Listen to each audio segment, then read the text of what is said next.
যারা খুব সহজে মুড়ি তৈরি করতে চান বাসায় আমার এই ভিডিওটি ফলো করুন, তাহলে খুব সহজে মুড়ি তৈরি করতে পারবেন। এরকম একটা পাত্র নেবেন, নেয়ার পরে সেখানে কাচের গ্লাসে 1 গ্লাস চাল ঢেলে দেবেন।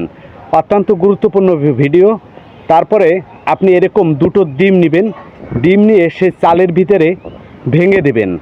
আপনি দেখেন এখানে আমি প্রথমে একটা ডিম দিয়ে দিলাম, পরবর্তীতে আর একটা ডিম দিয়ে দিলাম, দিলে এখানে 2টো ডিম চলে গেল। এবার আমি তেল দেব, সয়াবিন তেল পরিমাণ মতন মেপে এখানে আপনি সয়াবিন তেল দিয়ে দেবেন।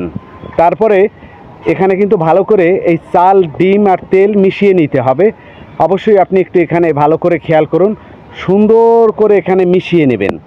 এখানে মিশিয়ে নিয়ে আপনি একটা গ্যাসের চুলা বা মাটির চুলা যেটাই হোক, যেটার পারে দিয়ে পারেন আপনি তৈরি করতে পারেন, সেটার পারে দিয়ে একটু লাড়াচাড়া দেবেন চুলাটা ধরিয়ে, তারপরে ঢাকা